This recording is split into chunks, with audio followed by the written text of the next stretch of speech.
Hello, friends.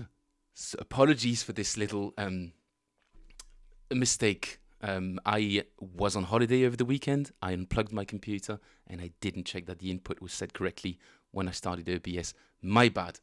What you just heard was the Belgian national anthem, and you just looked at me just mumbling at a soundless mic for about 4 minutes. Apologies. I should be back now. As I said, this is the Belgian Independence Day today, 21st of July, and I was lucky enough to see some of the planes fly over my house on the way to and on the way back from the actual parade. I saw 6 F-16 A400M utility transport planes, a bunch of helicopters and stuff like that. So that was pretty cool. And sorry for sorry for the mic issue. Brooksies, Michael, Nate, Jeffrey, thank you very much for joining today, guys. Welcome back to Phil Plays Bass after the long weekend. A very emotional weekend since I was visiting the battlefield of Verdun with my parents. My dad has been going there for many, many years. He's passionate about history, and the First World War is hobby horse is not the right word, but is really his sort of focal point in his very broad passion for history in general. He's just so passionate about World War One. It's sometimes a bit scary. In any case, guys, welcome back. Do say hi in the chat. Follow Michael Anthony and Mike Brooks's and Nate's and Jeffrey's examples. Say hi. The whole point of this is to play some bass together, do some practicing, and respectfully criticize each other, I suppose. Criticize me, since you guys can only hear and see me, but yeah. Hello, everybody. Thank you very much, Michael. Happy Belgian Day, indeed. Brooksies, significant world events. Never forget what came before, indeed. For the Brits, it's the Somme. For the French, it's Verdun. And God knows that the horrors, although somewhat in the details different, were very much just human extremes of tragedy and horror, and not to dwell too long on that, but it's important to remember, like Brooksy said, that our freedoms were very dearly acquired. Very expensive cost was paid by an enormous amount of people for the freedoms that we enjoy today. So yeah, always good to remember. And I went to visit the ossuary at Douaumont, this building. It's absolutely atrocious. It really shows you the cost of human lives. There's 130,000 unidentified bodies that lie in this ossuary. It's called an ossuary because there's only bones for some of these people left, and they're all just left in these big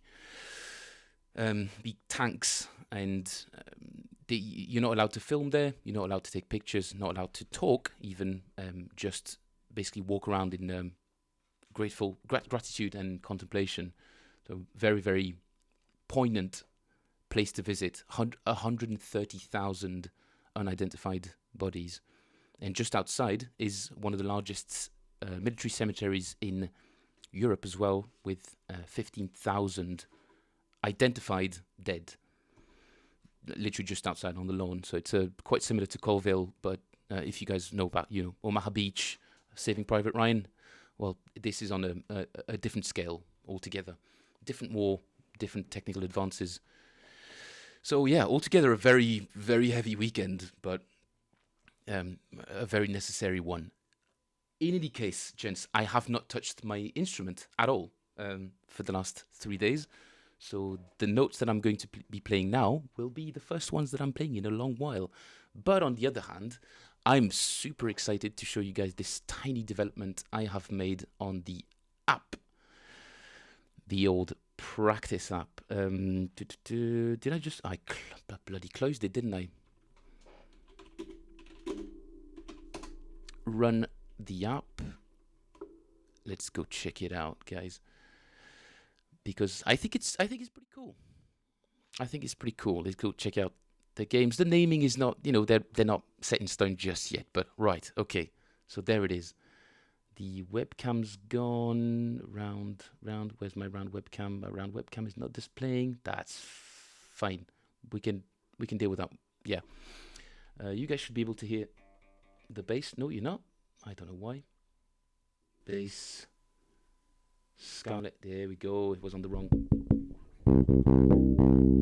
Clipping to hell.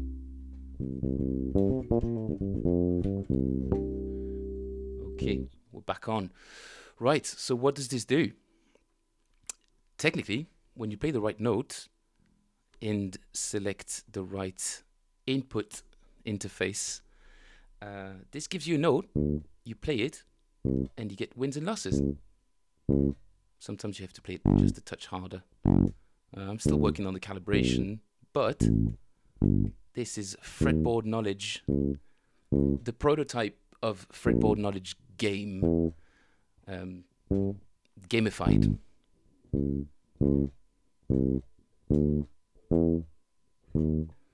And you can set up a timer.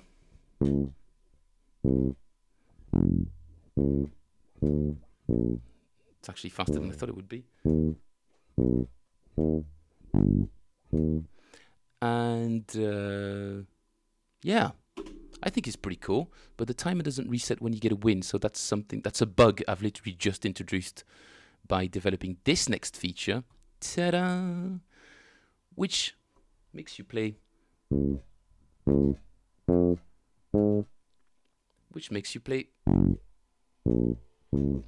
a bunch of different intervals, and this is very much the first iteration of it, because the idea is to have inversions implemented as well, where you have to play the right inversion. So for now, it's just the major intervals, or diminished or augmented or whatever. So, and it'll play like a little jingle that will also help you sort of memorize the sound of a particular arpeggio / inversion. So yeah, I'm working on it every single day. That's become my new, absolutely all-consuming passion project. I want to gamify fretboard knowledge and make it super exciting. And then, yeah.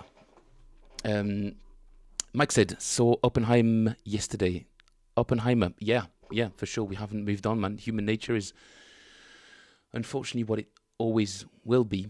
And we always think that the issue is education and the knowledge of history, yet we seem to know history, and it gives us this kind of, we become even more presumptuous just because we know what's happened before. We think that we're somehow better than what's come before, and that this time we're not going to reproduce the same mistakes. So, yeah, that's my 2 cents on that, and I completely agree. But yeah, so the app should be actually on the actual website for you guys to play with. I think it just requires a very basic authentication, i.e. you will just confirm your email, and I think it should do online exactly what it did.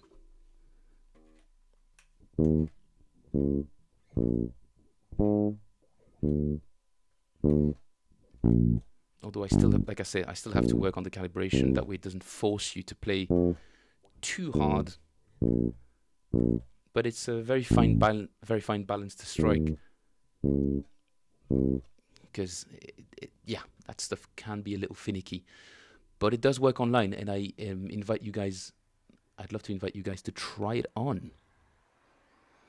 To give it a shot, even though the little icon here is not displaying properly. Okay, well, you know, little bugs everywhere. I'll probably create a new channel on the Discord to monitor some of that stuff, so that you guys can send feedback, i.e. Phil, this doesn't work, or when I do this, it should be doing that, and it doesn't. And I'd love your help and contributions. Be very, very welcome. So, what are we going to do today? I haven't really practiced anything, guys, in ages. So, yeah, at the risk of boring some of you guys, I kind of need to go through my old routine a little bit for a while. So we're going to get into a little bit of a meditative practice vibe. and I'll just go through my notes, and hopefully you guys can join on your end as well. And I wouldn't say have some fun, but take this moment to practice our instrument. I'm going to start with a little bit of our classic, slightly, I don't want to say boring. It's not boring, right? It's nothing necessary is boring, right? Right? Shouldn't be. At, shall we say, 90 BPM. Yeah, eighth notes on at 90 BPM. My now go-to exercise, very controversial because most people on this stream don't think it's a very good exercise, or they think it's kind of just like, yeah, what does it really do? Well, guys, I'll figure it out. For now, it's a really good warm-up exercise, for sure, I find. So, let's give it a shot. E flat, A, F, B, and then we change positions, move up a semitone, A, F, B, G. And then we keep moving up in semitones and use that shape. Slow it down, guys, if you're rewatching this later. Slow it down, figure out what the pattern is, and let's go. 1, 2, 3, 4.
There we go.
You know what I mean. Just finishing up real quick, playing triplets, which is actually pretty cool. 2, 3, 4.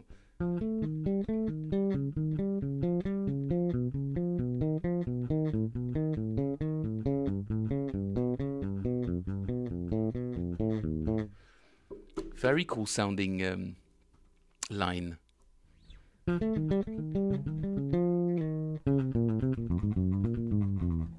Yeah, I wonder if there's if you could sort of introduce that into a nice little improv bit. You know, the chromatic stuff can be interesting in relatively small doses. Friends, what's been going on with you guys? Have you been able to practice yourselves? What's been going on? Any cool tunes that you've stumbled upon?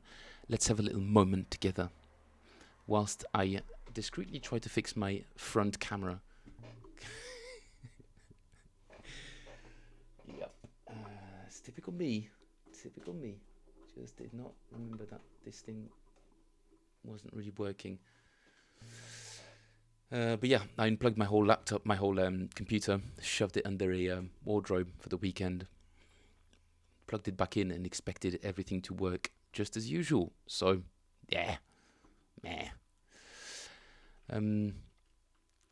Yeah, Oppenheimer. Haven't seen it either just yet. Mike says that's amazing, Phil. I can't believe you create that from script. That's not the right word. Script. Yeah, it's just code. Just read a code. Brooksies, starting to develop your fretless from scratch series, i.e., playing fretless from scratch. As in, you're gonna document your process of playing fretless, or am I getting that a little bit wrong? Or is it just a course, proper course? Oh, sweet. Nice, dude. I love that.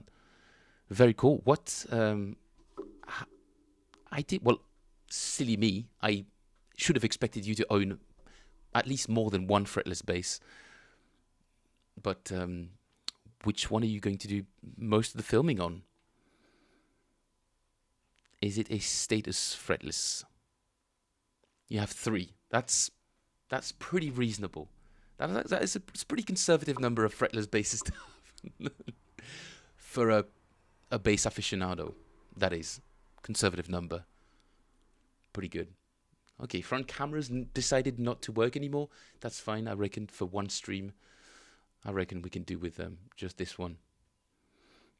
That's awesome, Brooksies. When is that coming out, guys? Check this out in the comments. Check this out.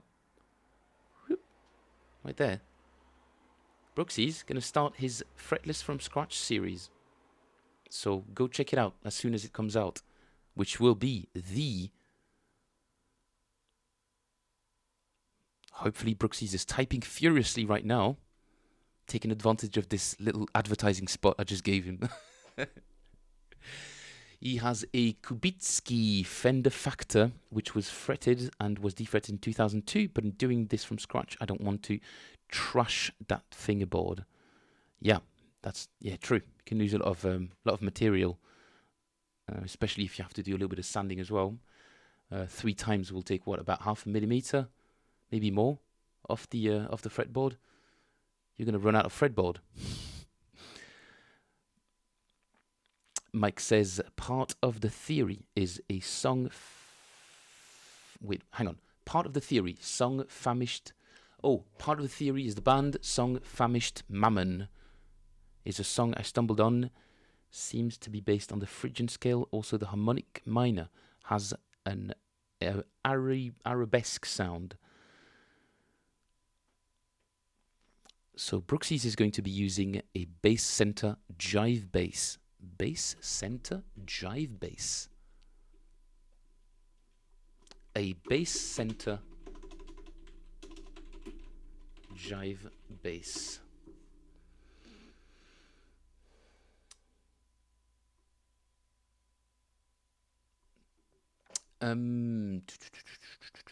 Could you give me the exact sort of model name or brand name, Brooksy's? I'd be very curious to check that out.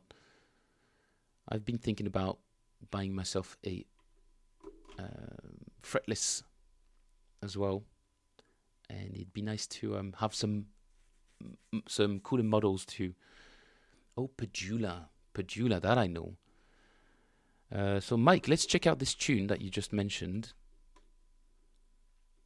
as I'm reading through Brooksy's comment. Michael Anthony has got a Gary Willis fretless. Oh, dude. Have you seen... I've played it on the stream, that kind of funny video of Gary Willis doing like a Roland MIDI pedal review. MIDI controller.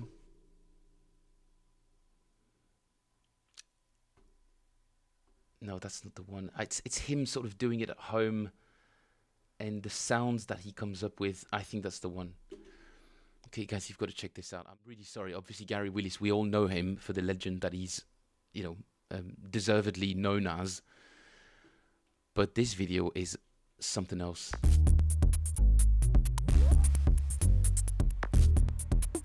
Is it 2 fusion or is it just, I don't know. When the tool becomes this complex.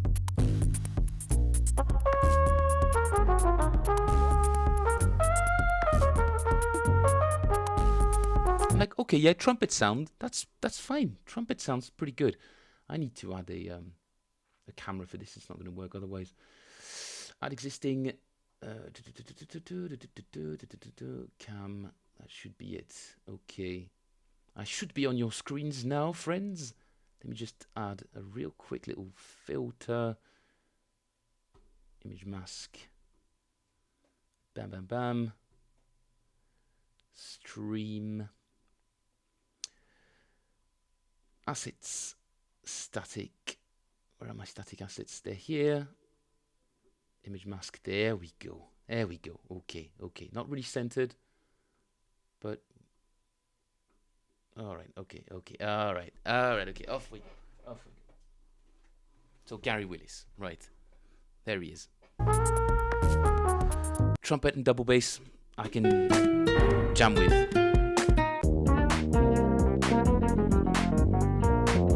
Yeah, all sorts of horns, an actual fretless synthesizer sound. Okay, yeah, that's fine. Don't mind that. Please tell me it's playing. It's not playing. Ah, classic. Of course it's not playing. Or maybe it is. Google Chrome, blah blah blah. Oh, it just was off screen. Yeah. Okay, here we go. Here we go. This is where it starts just getting off the rails a little bit.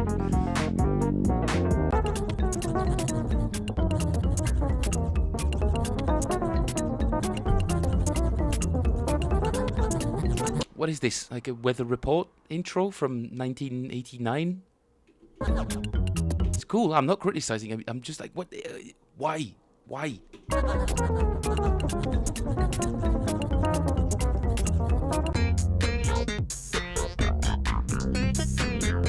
It's a literal slap bass sound. It's a literal slap bass sound on a bass.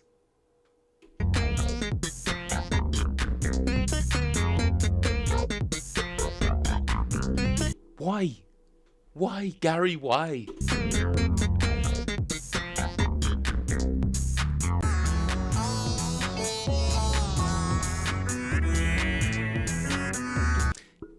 This is also a fretted instrument. I get it. Slightly different technique. The action is much higher, blah, blah, blah. But come on. You're playing a bass. Don't try to... You can play like other instruments with the sound of the bass, but playing other instruments with MIDI sounds, it will never have the same transients.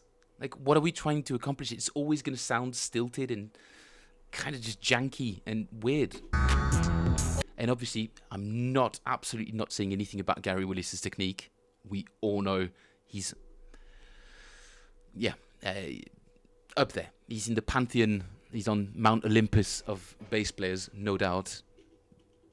But that particular choice of things, I mean, if there's anything I can criticize, is right. He's probably getting a little bit of, a little bit of money from Roland, but hopefully a lot of money. But those sounds.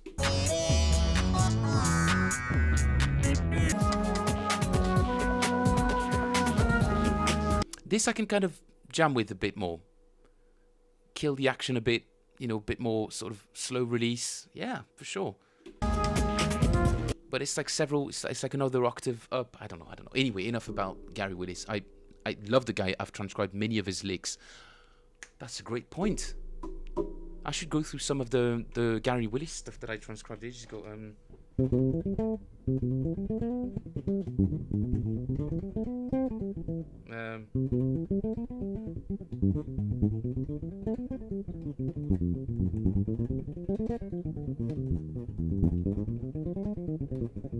It's a really cool exercise that he has.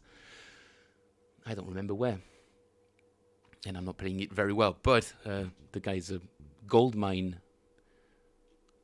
for transcriptions. Very, very cool. So that Mike, you were saying that this is Bass Center the brand name? Because Padula, the Padula sound is pretty famous. Oh damn, they're pretty expensive though, but they sound so bright as well, as far as I remember.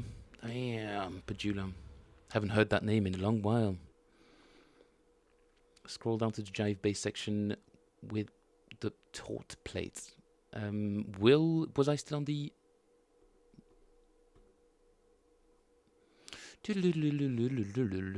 Scroll down with the jive bass. The bass. Oh, the Bass Center is the website. Obviously. Clearly. The website for the brand. Called Bass Center. Power bass. That's the model, I'm guessing. Bass Center, EMG upgrade, blah, blah, blah. The jive bass. Oh, wow. Oh, wow. They're very beautiful instruments. The headstock always rubs me the wrong way. Yeah, instinctively, but yeah, I'm sure I could get over it.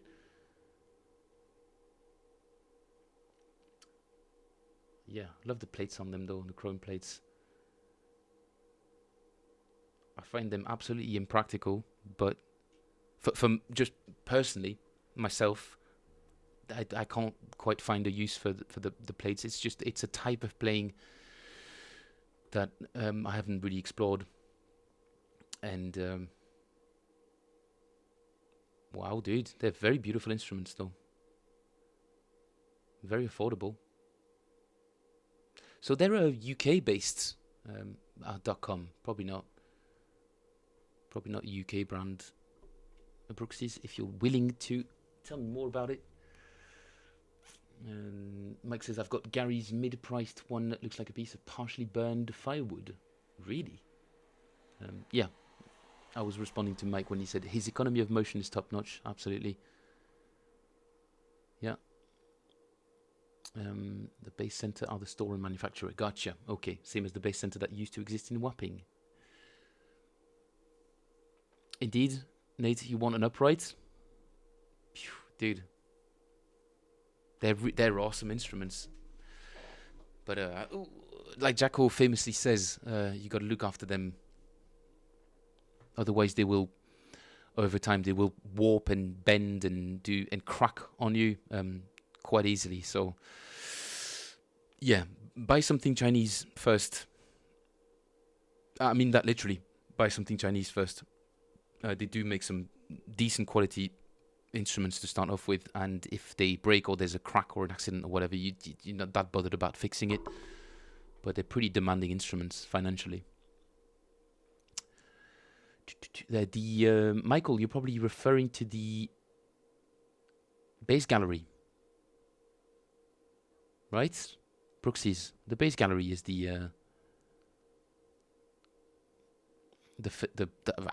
it's the most famous bass shop in London, as far as I know. But bigger ones?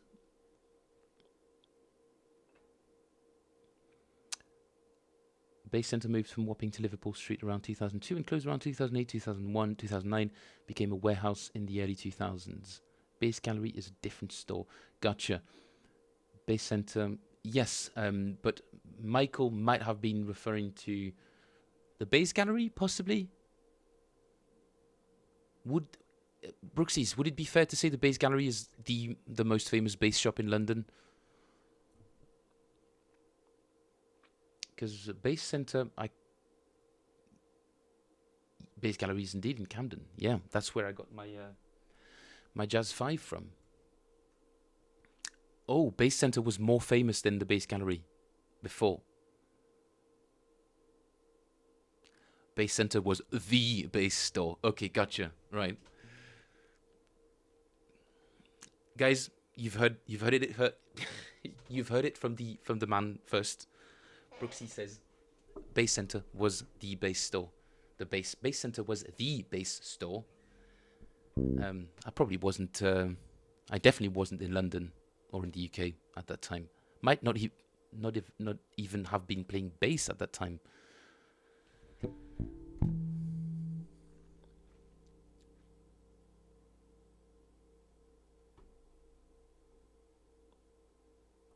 I cannot see the video link you posted, Mike. You can either send it to me via WhatsApp or Discord or on Facebook.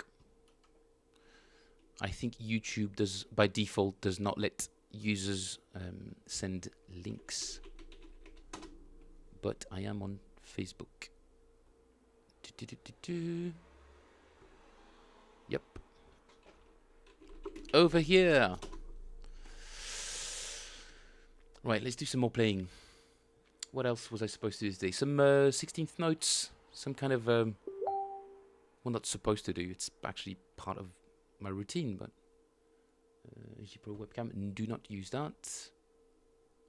Gosh, so many messages for interfaces and devices and all of that. Completely forgot about that. Sent on Facebook. All right, how the Bass Center became the greatest store. Back in the 1980s, Barry... Oh, this is an actual Mike Brooks video series. Dude, awesome. Guys, go check it out. Brooksy's Bass Corner, how the Bass Center became the greatest bass store on the planet. That is pretty unambiguous, Mike. I can understand you're taking a pretty strong position on this one now. There's a whole video about why this store was the best store, and I don't know if I want to go through it, Mike, because I'll probably be a little bit gutted that I moved to London afterwards. So thanks for that. Thank you very much. There's not even a bass shop in Belgium now. Oh, don't say that.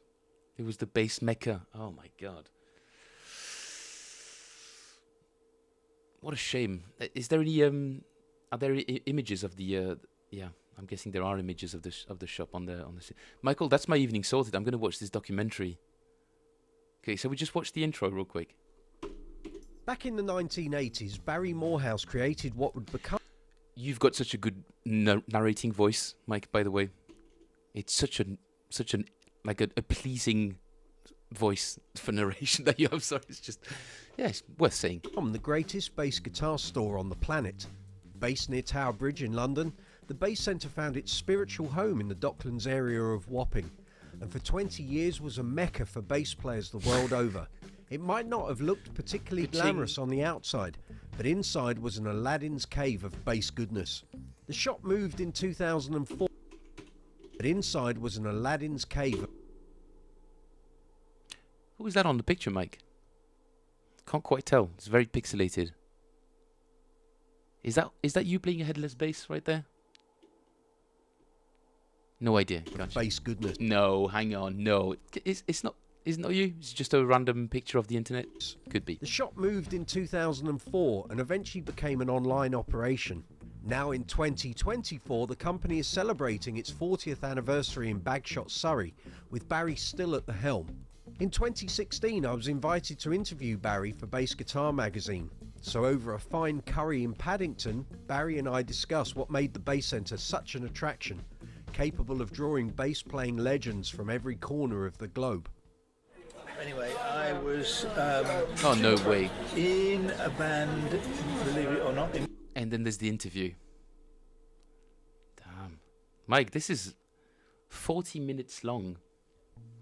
That is excellent, man.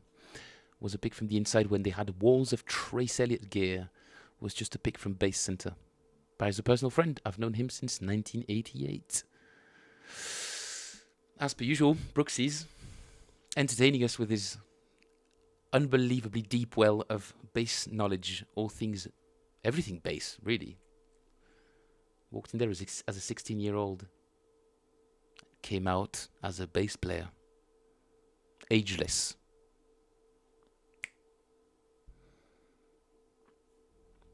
Yep, guys, go check it out. Give Brooksy some views. It's they're well deserved is an understatement, really. Somebody with such talent for narration deserves your attention. And I'm rhyming as well now. Alright, a little bit of 16th notes, gents, before I get too depressed about the fact that I wasn't in London when London was heaving and kicking and doing all sorts of completely random things that now it doesn't seem like it's doing anymore, since all of the venues have disappeared. Right, did we have some kind of grown men's jaws hit the ground when they walked into this into that place? I can only imagine. Like, the best place I'd visited was music store in Cologne. My jaw hit the floor, but not as hard as I expected it to. I expected just a touch more, just a little bit more bass. But I can imagine a warehouse full of bass equipment, wall to wall, and that's oh well, we live in a different world now. Not that it's good, not that it's bad. It's just it's different. I'll leave it there. A little bit of 16th note practice for my right hand, gents, because, like I said, I didn't really feel like practicing bass in Verdun. Most importantly, I didn't have a bass, so that was kind of a setback.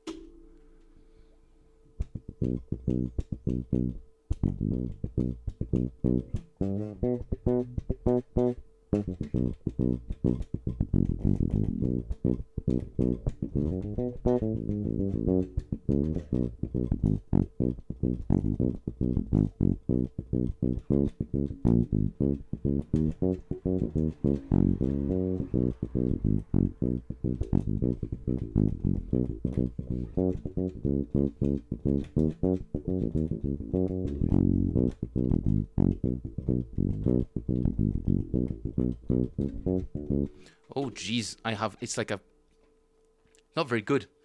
Not very good at all today. Jeez. Okay, take it a step back. Let's start with some regular.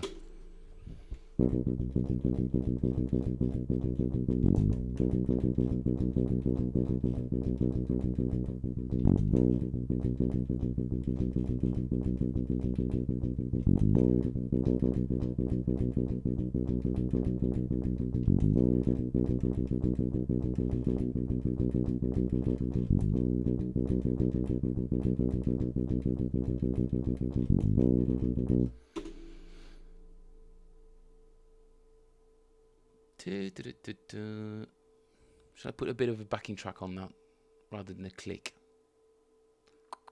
Yeah, let's do that. Close this one. Don't save.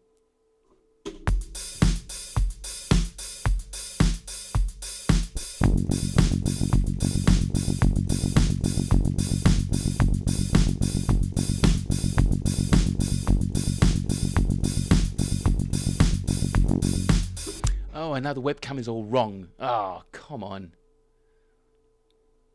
Just going on holiday and everything goes out the window. Guys, this is the magic of live performances. Alright, I'll slow it down. Fine, guys, I'll slow it down.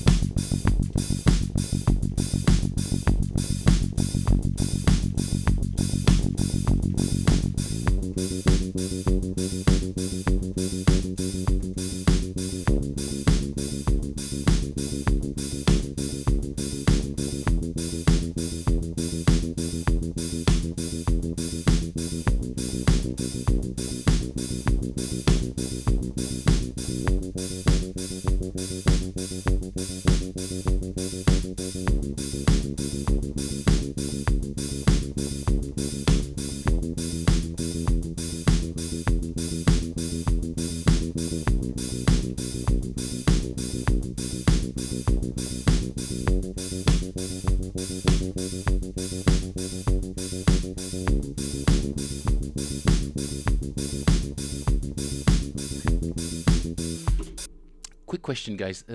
I think I was playing pretty consistently there, but it's possible that the sampling was a little bit off.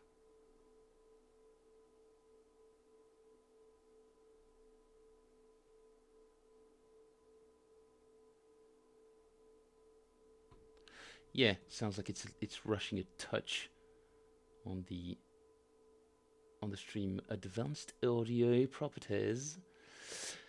Give it 5 more milliseconds. It's a bit of a, I don't know, Mike, if you've got the same problem, but trying to align your playing to the music, because the audio has to be processed and then sent alongside the music, takes a bit of trial and error with the syncing. I find it to be a little bit difficult, but it takes a bit of adjusting every single time. So it's not a lot of fun. Sometimes I'll play for half an hour and and then realize that the whole thing is just completely shifted, and I sound like I'm hearing music wrong. Which is never good. All right, guys, come on. We're good at this point. Can we put it back to the normal tempo? All right, let's go.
Oh no, that's interesting though. Yeah, I do need to slow that down a little bit. Okay.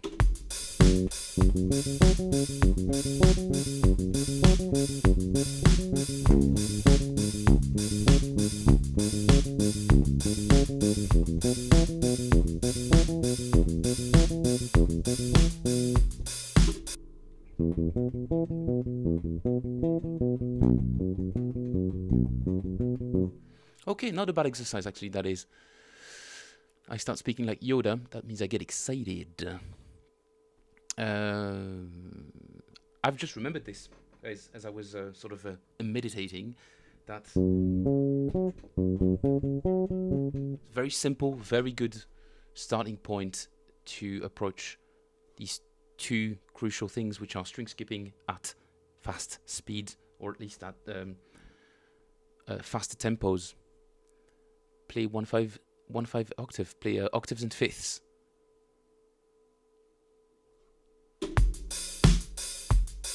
Like so.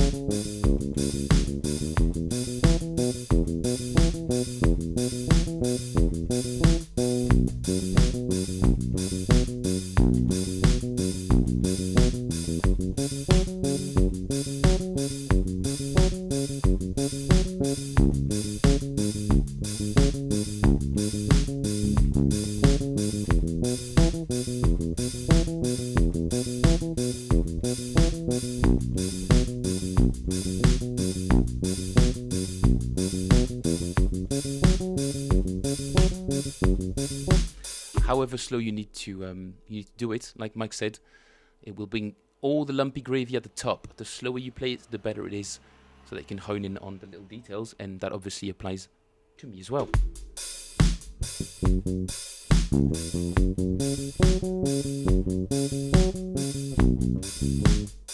Way.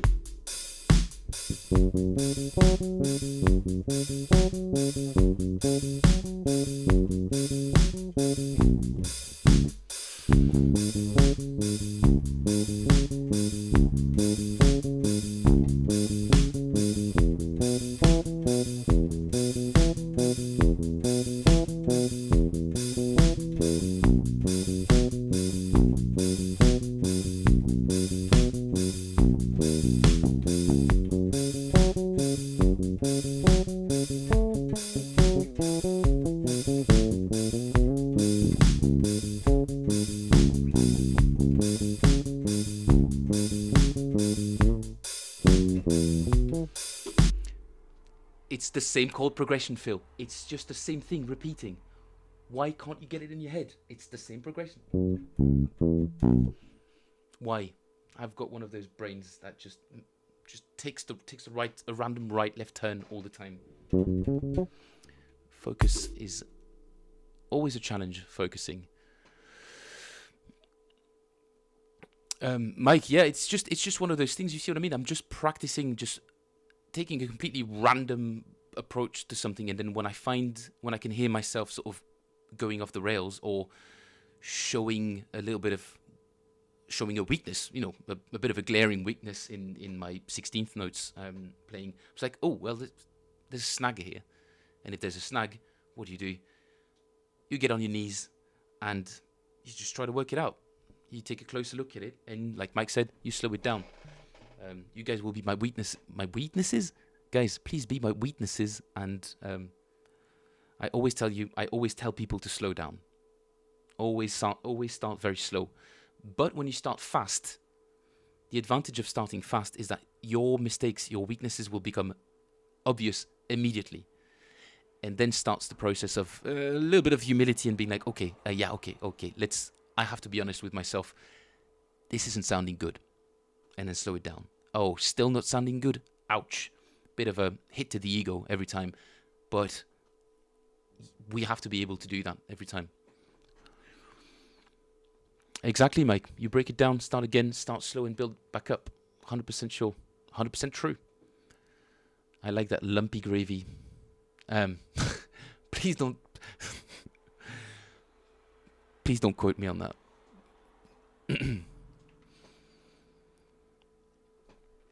Nate says, rare to have an exercise that also sounds good. Count me in on this as well, Sir Anthony. Guys, yes, awesome. Sorry for not mentioning that kind of stuff earlier. I suppose I had to go through 75 episodes of me just rambling about something to eventually hone in on something that is actually like a stepping stone in between what I'm doing and what you guys want. Because you've been telling me about 16th notes for a while now, and I'm like, okay, but what can I... Yeah. Been racking my brain to find some exercises that are sort of in between all the stuff we do, and maybe that's the missing link. So yeah, if that works for you guys, we'll start doing that every day as a warm up. We'll do 5 minutes of that. In fact, I'll just write it down on my little whiteboard.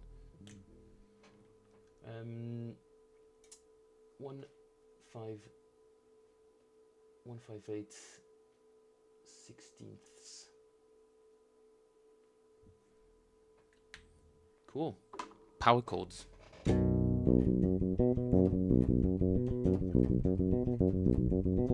It does, yeah. It kind of sounds like the very famous Who arpeggiator intro for My Generation. It is My Generation, right?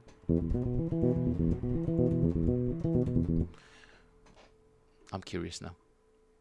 I'm just wondering how fast it actually is on the recording, and if I could play along. Kind of a useless exercise, but maybe fun. It's not My Generation, silly me. It's not. It's the other one. Won't get fooled again? Yes. No.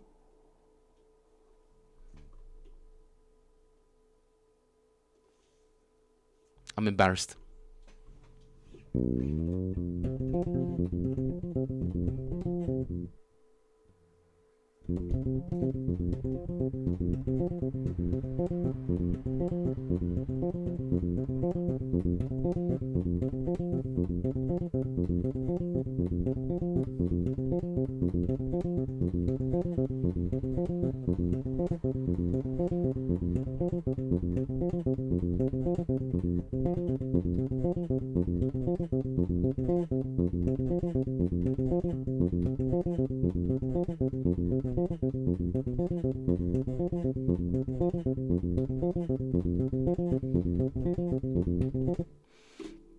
Now to play it for the entirety of the song.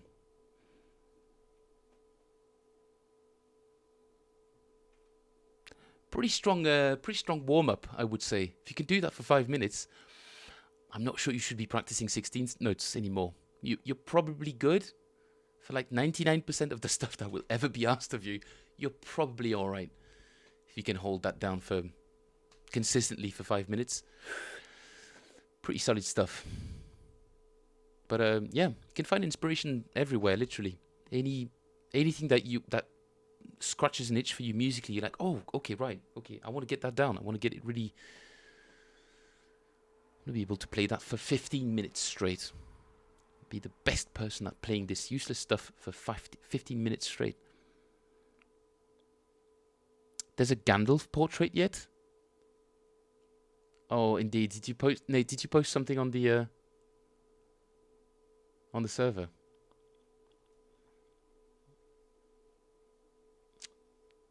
Please tell me there's a Gandalf portrait of me. Come on.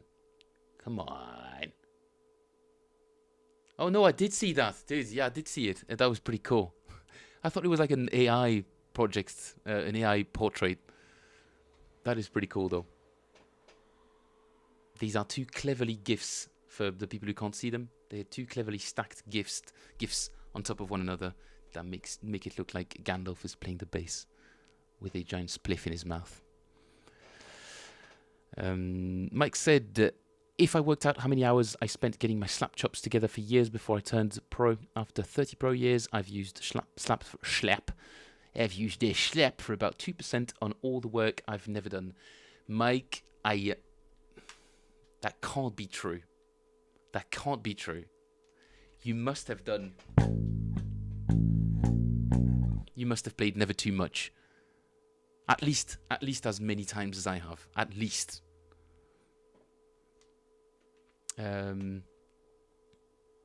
But if we're talking about like creative use of slap, yeah, unless it's on an actual song, I don't think many band leaders would consider it to be like cool or nice anymore. It's very small, very, very small moments. Maybe if he turns around to you and do something cool on the bass and you're like in the middle of that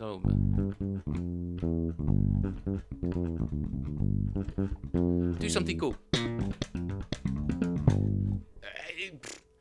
Yeah, just a quick little slap moment. But apart from that, dude, lunch is here. What do you mean lunch is here? Where's lunch?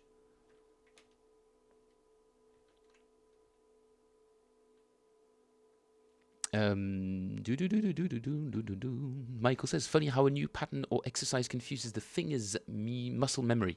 Really have to fight the muscles sometimes. I mean, Mike, you hate for me to bring this up, but this old thing.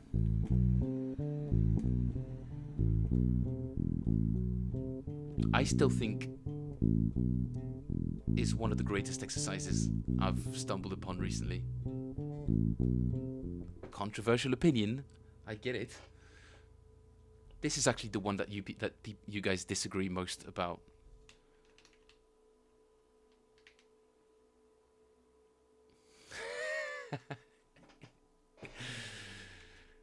Yeah, I know. Lars is back. So Mike says, I think some of it was in pub club gigs where bass wasn't going through the PA, if you slapped, it might not get heard. Possibly as well. The notes get choked, don't they?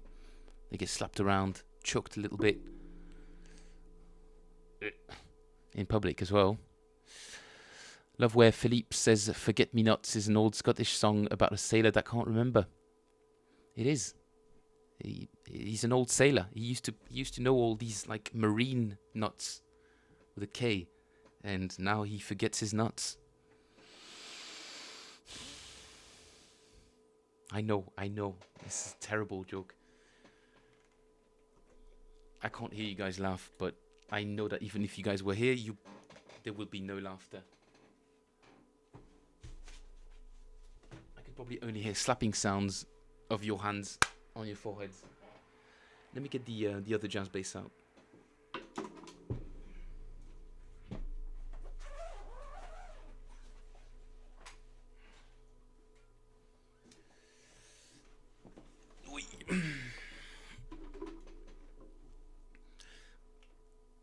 Also, hours and hours spent driving around the battlefield of Verdun did not improve my lower back problems. But we're good. I'm not in such pain as I was the other week. Yeah, slap. Forget Me Nots, man. What a tune. Can I play a bit of that, guys? I've always been kind of infatuated with that bass line. Close this one. Don't save.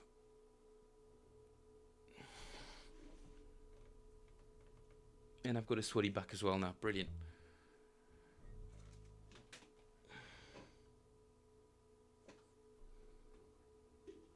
Take that, copyright strike.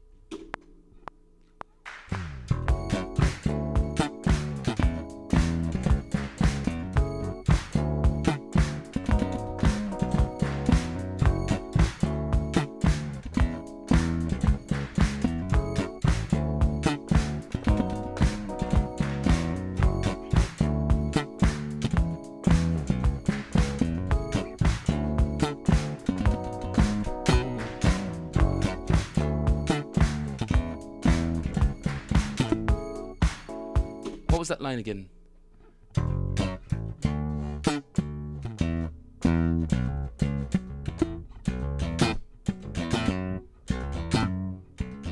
Somebody does that live. I think it just sounds really sick. Once. If you play it once, it sounds really sick.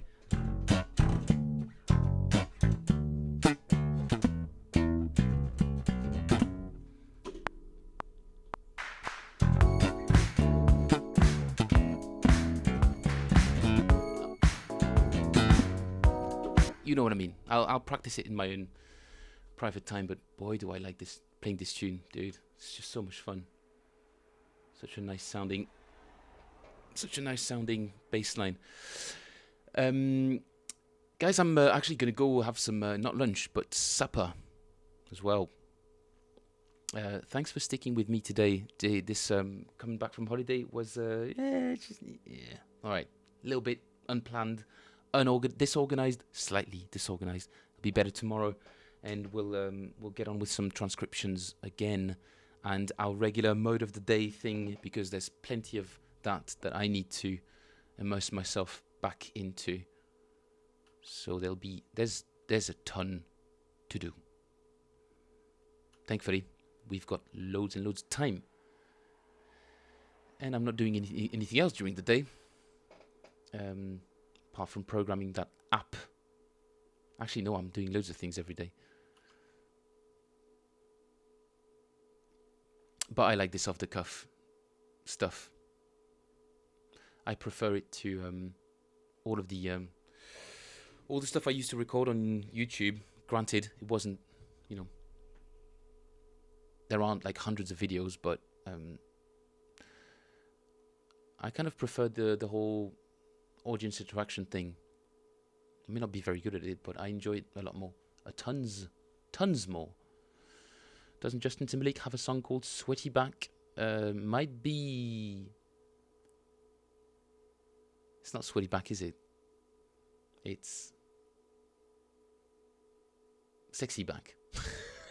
Although sweaty back is, but yeah, I suppose kind of thematically accurate for that album.